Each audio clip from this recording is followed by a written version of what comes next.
আসসালামু আলাইকুম। সুপ্রিয় নবম দশম শ্রেণীর শিক্ষার্থীরা, আশা করি তোমরা প্রত্যেকে ভালো আছো। সেট ও ফাংশনের ষষ্ঠ পর্বে তোমাদের সবাইকে স্বাগতম। এই পর্বে আমরা উদাহরণ 13 ও উদাহরণ 14 এই দুটি প্রশ্ন সমাধান করব। তো উদাহরণ 13 এর মধ্যে কি বলা হয়েছে দেখো, যে সকল স্বাভাবিক সংখ্যা 311 এবং 419 কে ভাগ করলে প্রতি ক্ষেত্রে 23 অবশিষ্ট থাকে তাদের সেট কি করো, নির্ণয় করো। চলো আমরা এই প্রশ্নটি সমাধান করি। তো এখানে আমরা শুরুতে লিখলাম যে স্বাভাবিক সংখ্যা দ্বারা 311 এবং 419 কে ভাগ করলে প্রতি ক্ষেত্রে 23 অবশিষ্ট থাকে সেই সকল সংখ্যা হবে 23 অপেক্ষা বড়। সেই সকল সংখ্যা হবে কত অপেক্ষা বড়? 23 অপেক্ষা বড়। তাহলে আমরা 311 থেকে 23 টাকে কি করব, বিয়োগ করব। বিয়োগ করলে আমরা পাচ্ছি কত? 288। ঠিক আছে। এবং 400 কত পেয়েছি এখানে? 419। তাহলে 419 থেকেও আমরা কত বিয়োগ করব? 23 বিয়োগ করব। তাহলে আমরা পাচ্ছি কত? 396 এর সাধারণ গুণনীয়ক। অর্থাৎ যে সকল সংখ্যা দ্বারা আমরা 311 এবং 419 কি করব, ভাগ করব, প্রতি ক্ষেত্রে কত অবশিষ্ট থাকবে বলছে? 23 অবশিষ্ট থাকবে। তাদের সেটটা আমাদের মূলত বের করতে বলছে। তাহলে সেই সেটটা হবে তোমার 23 থেকে বড়। সব সময় কত থেকে বড়? 23 থেকে বড়। তাহলে আমরা 311 থেকে একবার 23 কি বিয়োগ করব, এরপর 419 থেকেও একবার আমরা বিয়োগ করব। তাহলে আমরা ফলে দুইটা সংখ্যা পাচ্ছি। এখানে পেয়েছি 200 কত? 288, আর এখানে পেয়েছি আমরা কত? 396। এবার এই দুটি সংখ্যার আমরা কি করব? এই দুটি সংখ্যার আমরা গুণনীয়কগুলো বের করব। তাহলে এখানে কত রয়েছে? এখানে রয়েছে প্রথমে রয়েছে 288। তাহলে 288 এর গুণনীয়ক সমূহের সেটটাকে আমরা ধরলাম এ সেট। তাহলে চলো আমরা এ সেটটা বের করি। তাহলে দেখো এ সেটটা কিভাবে বের করবা। তাহলে এখানে কত রয়েছে? এখানে রয়েছে 288। তাহলে দেখো 288। তাহলে 288 সমান সমান আমরা লিখতে পারি কত? 1 গুণ 288। 1 গুণ 288। এরপর আমরা এই 288 কেও কত দ্বারা ভাগ করতে পারি? 2 দ্বারা ভাগ করি। তাহলে 2 দ্বারা ভাগ করতে পারি। তাহলে 2 গুণ 144। 2 দিয়ে আমরা 144 কেও গুণ করলে পাচ্ছি 288। এরপর আমরা 3 দিয়ে করতে পারি। এটাকে 3 দিয়েও ভাগ করা যাবে। তাহলে 3 গুণ কত? 3 এর সাথে যদি আমরা 96 গুণ করি তাহলে আমরা 288 পাই। এরপর আমরা 4 দিয়েও করতে পারি। তাহলে 4 গুণ কত হয়? 4 গুণ হয় তোমার 72। 4 গুণ 72। এরপর দেখো আমরা এই 288 কে 6 দিয়ে ভাগ করতে পারি। 5 দিয়ে ভাগ করা যাবে না। তাহলে আমরা যদি 6 দিয়ে ভাগ করি তাহলে 6 গুণ কত হয়? 6 এর সাথে কত গুণ করতে হবে? 6 এর সাথে তুমি যদি 48 গুণ করো তাহলেও পাচ্ছ কত? তাহলেও 288 পেয়ে যাবে। এরপর এবার আমরা দেখো এবার আমরা কত দিয়ে ভাগ করতে পারি এটাকে? এরপর আমরা 8 দিয়ে ভাগ করতে পারি। 7 দিয়ে কিন্তু 288 কে ভাগ করা যায় না। তাহলে আমরা যদি 8 দিয়ে ভাগ করি তাহলে 8 গুণ 36। তাহলে 8 গুণ পাচ্ছি কত? আমরা 36। এরপর আমরা কত দিয়ে ভাগ করতে পারি? এরপর আমরা 9 দিয়ে ভাগ করতে পারি। 9 গুণ 32। 9 গুণ কত? 9 গুণ 32। তাহলে 9 গুণ 32 সমান সমান হয় 288। এরপর আমরা কত দিয়ে করতে পারি? এরপর আমরা 12 দিয়ে করতে পারি। তাহলে 12 গুণ কত হয়? 12 গুণ 24। এরপর আমরা সর্বশেষ 16 দিয়েও 288 কে ভাগ করতে পারি। তাহলে 16 গুণ পাচ্ছি আমরা কত? 16 গুণ 18। এটাও কত হয়? এটাও তোমার 288 হয়। এগুলোই হচ্ছে মূলত 288 এর গুণনীয়ক। ঠিক আছে। তো এখানে যেহেতু আমাদের শর্তের মধ্যে বলা হয়েছে, কত বলা হয়েছিল? আমাদের শর্তের মধ্যে বলা হয়েছিল তোমার সংখ্যাটা 23 থেকে কি হবে? বড় হবে। তো তোমার অবশ্যই এখানে 288 থেকে 23 থেকে বড়, 23 থেকে বড় এইরকম গুণনীয়কগুলো নিতে হবে। তাহলে 23 থেকে বড় এখানে আমরা গুণনীয়ক পাচ্ছি কত? দেখো এখানে রয়েছে 1। একটা কিন্তু তোমার 5 চাইতে বড় না, একটা কিন্তু তোমার 23 এর চাইতে কি হচ্ছে না? বড় হচ্ছে না। তাহলে এরপর এখানে রয়েছে 2, 2টাও বড় না। 3, 4, 6, 8, 19, 12, 16 এগুলো একটাও কার চাইতে বড় না? এগুলো একটাও 23 এর চাইতে বড় না। এরপর রয়েছে এখানে 18, 18টাও হবে না। এরপর রয়েছে তোমার এখানে 24। তাহলে আমরা 24টাকে নিব। তাহলে এখান থেকে পাচ্ছি 24। এরপর পাচ্ছি আমরা 32। তাহলে 32টাকে নিব। এরপর এখান থেকে আমরা পাচ্ছি 36, 36টাকে নিতে হবে। এরপর এখানে রয়েছে 48, 48কে নিব। এরপর রয়েছে এখানে 72, 72কে নিব আমরা। এরপর রয়েছে এখানে 96, তাহলে 96টাকে নিব। এরপর রয়েছে 144, 144কে নিব। এরপর রয়েছে এখানে 288। এগুলোই হচ্ছে মূলত 23 থেকে বড় 288 এর গুণনীয়ক সমূহ। তো দেখো এখানে আমরা সেটের উপাদান পেয়েছি 24, 32, 36, 48, 72, 96, 144, 288। এই সবগুলো সংখ্যাই কিন্তু তোমার 23 থেকে বড়। এরপর দেখো এরপর রয়েছে কত 300, কত 300 তোমার রয়েছে 96 এর গুণনীয়ক সমূহের সেটটাকে আমরা বি সেট ধরলাম। এবার আমরা 396 এর গুণনীয়ক সমূহ কি করি নির্ণয়। তো দেখো আমরা 396 এর গুণনীয়কগুলো বের করি। তাহলে আমরা লিখতে পারি 1 গুণ কত 1 গুণ 396, তাহলে এটা লিখলাম আমরা। এরপর আমরা 396 কে 2 দিয়ে ভাগ করতে পারি। তাহলে আমরা 2 গুণ কত লিখতে পারি 2 গুণ 100 কত 198। তাহলে আমি যদি 198 এর সাথে 2 গুণ করি তাহলেও আমরা পাচ্ছি 396। এরপর আমরা 396 কে 3 দিয়ে ভাগ করতে পারি। তাহলে 3 গুণ কত 3 গুণ আমরা লিখতে পারি 132। তাহলে 3 এর সাথে আমরা 132 গুণ করলে 396 পাবো, ঠিক আছে। এরপর আমরা 4 দিয়ে করতে পারি। তাহলে 4 গুণ কত 4 গুণ 99। তাহলে 4 এর সাথে আমরা 99 গুণ করলে 396 পাই। এরপর আমরা 5 দিয়ে করতে পারবো না। এরপর আমরা 6 দিয়ে করতে পারি। তাহলে 6 এর সাথে যদি আমরা কত গুণ করি 6 এর সাথে যদি আমরা 66 গুণ করি, 6 এর সাথে 66 গুণ করলে আমরা পাচ্ছি কত আমরা পাচ্ছি 396, ঠিক আছে। এরপর আমরা 7 দিয়ে করা যাবে না, 8 দিয়েও ভাগ করা যায় না। এরপর আমরা 9 দিয়ে 9 দিয়ে করা যাবে। 9 এর সাথে যদি আমরা 44 গুণ করি তাহলেও আমরা পাচ্ছি কত তাহলেও আমরা পাই 396।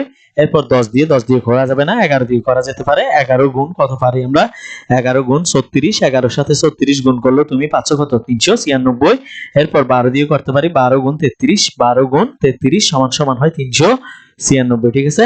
এরপর আমরা 13 দিয়ে করা যাবে না, 14 দিয়েও করা যায় না, আমি এগুলো করে দেখেছি। 15 দিয়েও করা যায় না, 16 দিয়েও ভাগ করা যায় না, 17 দিয়েও করা যায় না, 18 দিয়ে করা যায়। তাহলে আমরা যদি 18 দিয়ে করি তাহলে 18 গুণ কত হয় 18 গুণ 22। তাহলে 18 এর সাথে তুমি 22 কে গুণ করলে পেয়ে যাচ্ছ কত 396। ঠিক একইভাবে আগের মতো এখান থেকে তোমাকে 23 এর থেকে বড় গুণনীয়কগুলো নিতে হবে। তাহলে 23 এর থেকে বড় পাচ্ছি আমরা এখানে কত দেখো 23 এর থেকে বড় পাচ্ছি এখানে শুরুতে আমরা এটা 22 কে লিখবো 22, তারপর 33, তারপরে 36, তারপরে 44, এরপর 66, এরপর 99, এরপর হচ্ছে 300 কত 132, এরপর হচ্ছে 198, এরপর হচ্ছে 396। এই সবগুলো হচ্ছে তোমার 23 এর চেয়ে বড় গুণ। তো আমরা বি সেটের উপাদানগুলো লিখলাম। বি সেটের উপাদানগুলো হচ্ছে 33, 36, 44, 66, 99, 100, 132, 198 এবং সর্বশেষ হচ্ছে 396। এবার এগুলোর মধ্যে আমাকে কি বের করতে বলছে দেখো, এখান থেকে আমাদের বের করতে বলছে প্রশ্নটা যদি আমরা একটু দেখি তাহলে 36 অবশিষ্ট থাকে, এদের সেটটা নির্ণয় করো। তাহলে এদের সেটটা আমরা এবার বের করব। তাহলে এই দুইটা সেটের মধ্যে এ সেট এবং কত সেট এ সেট এবং বি সেট, এই দুইটা সেটের মধ্যে আমরা ইন্টারসেকশন করব। এই দুইটা সেটের মধ্যে কি করব ইন্টারসেকশন করব। তাহলে আমরা যদি এই দুইটা সেটের মধ্যে ইন্টারসেকশন করি তাহলে ইন্টারসেকশন বি, তাহলে আমরা এ সেটের উপাদানগুলো লিখেছি, এরপর এখান থেকে আমরা বি সেটের উপাদানগুলো লিখেছি। তাহলে এরপর এই দুইটা সেটের মধ্যে আমরা ইন্টারসেকশন করব। ইন্টারসেকশনের অর্থ হচ্ছে তোমার কমন শুধুমাত্র। তাহলে দেখো এখানে কমন রয়েছে কত এখানে 24 রয়েছে, এখানে কিন্তু 24 নাই, এখানে 32 আছে, এখানেও 32 নাই, এখানে 36 আছে, এখানেও কত আছে 36 আছে। তাহলে এখানে 36টা কমন। তাহলে এখানে লক্ষ্য করলে আমরা দেখতে পাচ্ছি 36 ছাড়া আর কোনো গুণনীয়ক এখানে কি নেই, মিল নেই। সেজন্য এখানে ইন্টারসেকশন বি এর মান হবে অর্থাৎ উপাদান হবে 36। তাহলে নির্ণয় সেটটাও হচ্ছে তোমার 36। এবার আমরা 14 নম্বর প্রশ্নটি সমাধান করব। দেখো 14 নম্বর প্রশ্নের মধ্যে বলা হয়েছে কি 100 জন শিক্ষার্থীর মধ্যে কোনো পরীক্ষায় 88 জন বাংলায়, 80 জন গণিতে, 70 জন উভয় বিষয়ে পাস করেছে। চিত্রের সাহায্যে তথ্যগুলো প্রকাশ করো এবং কতজন শিক্ষার্থী উভয় বিষয়ে ফেল করেছে তা নির্ণয় করো। তাহলে দেখো শুরুতে আমরা একটা চিত্র এঁকে নিলাম। তাহলে এটা হচ্ছে বি অর্থাৎ এটা হচ্ছে বাংলা, আর এটা হচ্ছে তোমার কত দেখো এটা হচ্ছে ম্যাথ, ঠিক আছে। তাহলে একটা পরীক্ষার মধ্যে ছিল বাংলা আর একটা হচ্ছে তোমার গণিত, ঠিক আছে। তাহলে বাংলাটাকে আমরা বি লিখলাম আর গণিতটাকে আমরা কি লিখলাম এম লিখলাম, আর টোটাল সেটটাকে আমরা সার্বিক সেট ইউ ধরলাম, ঠিক আছে। 100 জন হবে, ইউ সমান হবে তোমার 100 জন। তো দেখো এখান থেকে আমরা ফি, এরপর লিখেছি কিউ, এরপর লিখেছি আর। তাহলে এখান থেকে ফি দ্বারা কি বোঝায়, ফি দ্বারা বোঝাচ্ছে তোমাকে শুধুমাত্র যারা বাংলায় পাস করেছে, শুধুমাত্র যারা বাংলায় পাস করেছে তাদেরকে এখানে ফি এর মধ্যে রাখা হবে। আর কিউ, কিউ মানে হচ্ছে তোমার যারা বাংলা এবং অঙ্ক অর্থাৎ গণিত দুইটাতে পাস করেছে, বাংলা এবং গণিত দুইটাতে যারা পাস করেছে তারা এই গড়টাতে অবস্থান করবে। আর আর দ্বারা বোঝাচ্ছে শুধুমাত্র যারা গণিতে পাস করেছে, আর এর দ্বারা বোঝাচ্ছে তোমার এখানে ফেলটা, যারা ফেল করেছে। ঠিক আছে, তো এবার লক্ষ্য করো, আমরা এই প্রশ্নটির সমাধান করব। ব্যান চিত্রের আয়তকার ক্ষেত্রটি 100 জন শিক্ষার্থী, কারণ আমার মোট শিক্ষার্থী ছিল কয়জন? 100 জন। ঠিক আছে, তাহলে এই 100 জনের সেটটাকে আমরা ধরলাম সার্বিক সেট ইউ, এবং বাংলা ও গণিতে যারা পাস করেছে তাদের সেটটাকে আমরা বি ও এম দ্বারা কি করেছি? নির্দেশ করেছি। বি দ্বারা হচ্ছে বাংলা, আর এম দ্বারা হচ্ছে তোমার গণিত। ফলে ব্যান চিত্রে 4টি নিঃশেষ সেট, নিঃশেষ সেটে কি হয়েছে? বিভক্ত হয়েছে। নিঃশেষ সেট গুলো হচ্ছে, একটা হচ্ছে পি, একটা হচ্ছে কিউ, একটা হচ্ছে আর, আর একটা হচ্ছে এফ। ঠিক আছে, তো এগুলো আমরা, যাদেরকে আমরা পি, কিউ, আর এবং এফ দ্বারা কি করেছি? চিহ্নিত করেছি। এরপর দেখো, এরপর এখানে উভয় বিষয়ে 5 শিক্ষার্থীদের আমরা লিখেছি কত? 5 শিক্ষার্থীদের লিখেছি আমরা কিউ। ঠিক আছে, কিউ সমান হবে বি ইন্টারসেকশন এম, যার সদস্য হবে 70 জন। অর্থাৎ উভয় বিষয়ে পাস করেছে কয়জন? 70 জন। এখন এটা কেমন হয় দেখো, এটা হচ্ছে এই দুইটা সেটের, দেখো একটা সেট হচ্ছে তোমার বি সেট, আর একটা সেট হচ্ছে তোমার কি সেট? আরেকটা সেট হচ্ছে এম সেট। অর্থাৎ একটা হচ্ছে বাংলা, একটা হচ্ছে ম্যাথ। ঠিক আছে, এই দুইটা সেটের মধ্যে তুমি লক্ষ্য করো, এই সেটটা এখানে যে গড়টা রয়েছে, এই গড়টা হচ্ছে দুইজনের জন্য রয়েছে। এটা বি থেকেও আসছে, আবার এম থেকেও আসছে। তাহলে এখানে কারা আছে? এখানে যারা বি এবং কিউ, বি এবং এম এর মধ্যে যারা মিল রয়েছিল তারাই আছে। তাহলে মিলের বাংলা কি? আমরা মিল সমান কি জানি?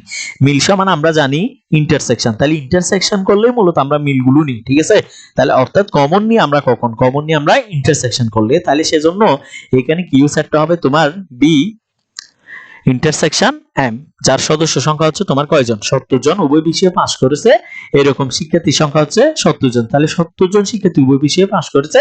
তাহলে এই গড়টাতে হবে তোমার কয়জন? 70 জন। একটু লক্ষ্য করো,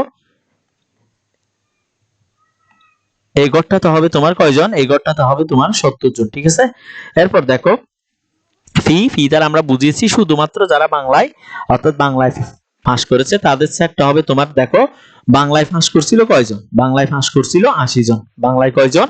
80 জন।